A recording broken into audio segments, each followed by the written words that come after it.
Isang mapagpalang araw po kapag po mananampalataya sa Diyos. Ako nga po pala si Jessica Mendez.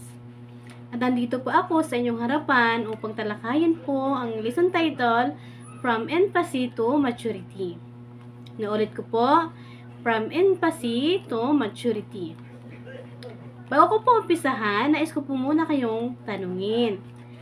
Sapat bang batayan na maturity sa dami ng ministry natin sa church? Or sa tagal natin sa pananampalataya? Sapat po ba yun? Para po tayo ay maging mature. So, tingnan po natin ang history ng early church believer na siyang kasama ng mga disciple mismo ng Panginoong Hesus. Basahin po natin ang Hebrews chapter 5 verse 12 to 14. Hebrews 5 verse 12 to 14, they ought to be a teacher by this time, yet need elementary teaching and not acquainted about righteousness. Anong ibig sabihin na dapat ay tagapagturo na sila? Hindi sukatan ng tagal sa pananampalataya. So therefore, ano ang dalawang uri ng believer sa verse na ito? Ang una po, yung isa po ay infant at ang isa naman ay matured. So, meron po tayong tatlong uri ng main point.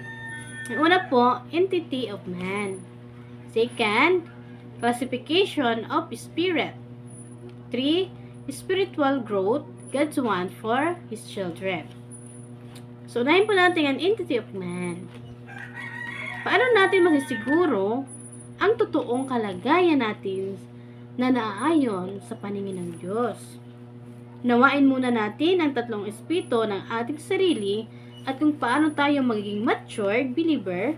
Basahin natin ang 1 Thessalonica chapter 5 verse 23. Sabi po dito, ang tao po ay binubuo ng tatlong uri, tatlong espiritu. Ano po ito? So, ang una po, body, soul, and spirit. So, sinasabi sa kasulatan na marapat nating gawing dalisay ang ating sarili, bagamat may tatlong espiritu ang ating kabuuan. Ito ay nahati sa dalawang bahagi. Basahin natin ang 2 Corinthians chapter 4 verse 16, sabi po dito na ang tao ay mayroon outward and inward being. So dahil ang body or flesh ay nakikita ng naked eyes at ang soul spirit ay hindi. So maaari nating i-categorize ang ating pagkatao as outward na nakikita and inward na hindi nakikita. Upang maintindihan ang inward, gawin nating basihan ang outward. So, basahin natin ang Hebrews 12 verse 9. Hebrews 12 verse 9, besides, we have all had women father, and who trained us, we respected them for it. How much more should we be trained by the Father of Spirit in life? So, man has a physical father and a spiritual father. So, tayo po ay may pinagmulang both. Paano nilarawan ng Biblia ang pinagmula ng ating body or flesh? Basahin po natin ang Job chapter 1 verse 21.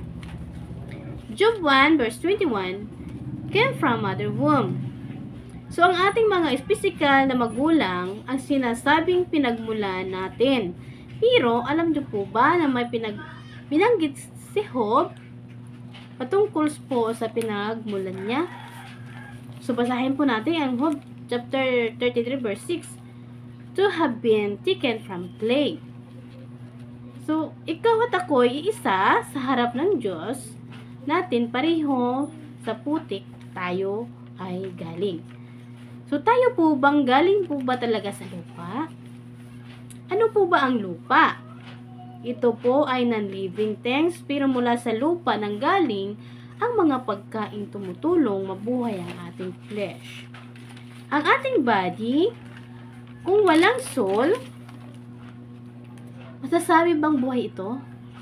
Pero ang mga hayop at halaman ay may buhay din.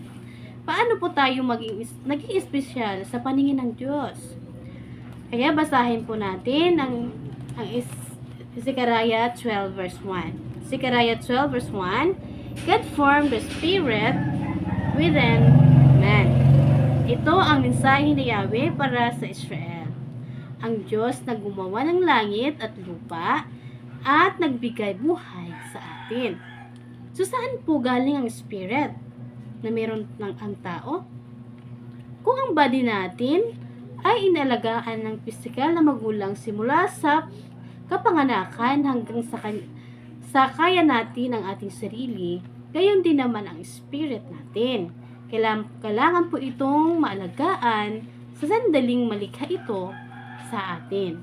Kailan po natin dapat alagaan at paano? Ecclesiastes 12 verse 1, remember the Creator while young. So, kailan daw po natin dapat pagtuunan ng pansin ang ating spirits? Habang bata pa. Parehong malaga ang body and spirit. Pero bakit mas importante ang ating spirit? Let's read po sa Ecclesiastes 12 verse 7. Sabi po dito, body return dust and spirit to God. So, ibig sabihin po, ang ating katawan ay babalik po ito sa alabok. Ngunit po, ang ating spirit ay babalik po ito sa Diyos. So, ang pangalawa po nating main points is classification of spirit, dead or alive. Ang spirit na ibinigay sa atin at inutos ng Diyos na alagaan, will it be dead or alive? Tatanggapin po kaya ng Diyos ang spirit natin kung wala itong buhay? Basahin natin ang Mark 12 verse 26 and 27. God of the living, not of dead. So, ang Diyos po ay para po sa mga buhay, ngunit hindi po siya para sa mga patay. Why do we need to make effort to keep our spirit alive? Because God is the God of Abraham, Isaac, and Jacob living. Ano ang dapat natin gawin to make sure that our spirit is always alive? Basahin po natin ang Matthew 4 verse 4. Matthew 4 verse 4. Live by the word. Kung ang pisikal ay dapat kumain ng pagkain, paano ba kumain ang spirit natin? Basahin po natin ang Isaiah 55 verse 1 to 3. Isaiah 55 verse 1 to 3. Come from water, milk, wine with no cost, listen that may life. Ang pagkain spiritually ay pakikinig. Kung tayo ay nais lamang makinig, buhay ang ating spirit. Pero hanggang panginig lang po ba ang kailangan? Dapat ding may matured at magtrabaho sa tamang panahon. So, ganoon din po yan sa atin. Tayo po ay pinanganak po ng ating mga magulang mula po sa pagkabata. Ngunit nung tayo na po ay lumaki o nag-mature na po, mananatili po ba tayong inaalagaan o hindi po tayo magtatrabaho? Hindi po, syempre. Magagalit po ang ating magulang kung wala po tayong ginagawa. So, ganoon din po ang Diyos. Kailangan po nating magtrabaho sa tamang panahon. At ano po ba ang kalagayan ng spirit natin ngayon? So, ano po ang kalagayan ng spirit mo ngayon? Ito po ba infant or matured na? So, basahin po natin. Sa pangatlong, natin, main point, spiritual growth, God wants for His children. Sa paanong paraan malalaman sa kung anong pagkain ang kayang nguyain?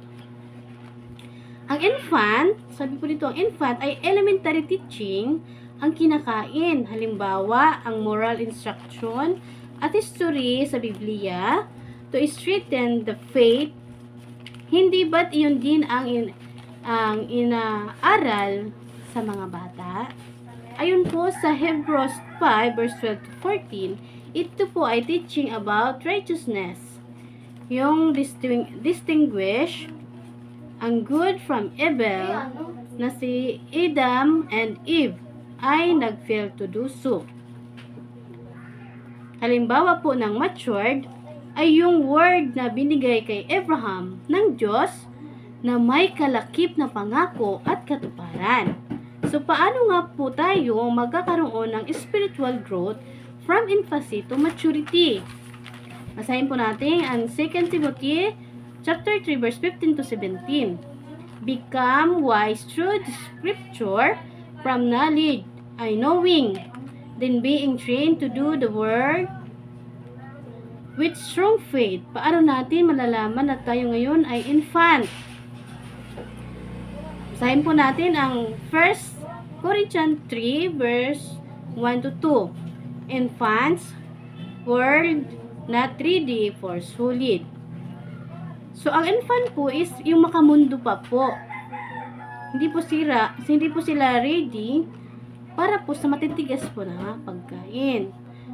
Kung ang focus ay hindi spiritual, in fact, we are still infant.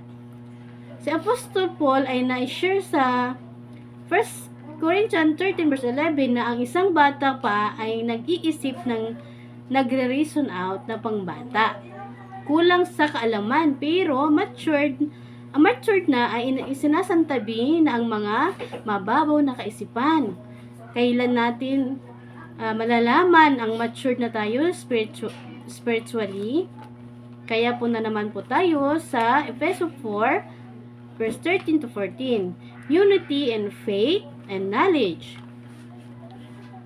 Pag-iisa na po ang ating knowledge or kaunawaan. Isa na po tayo sa puso ng Diyos.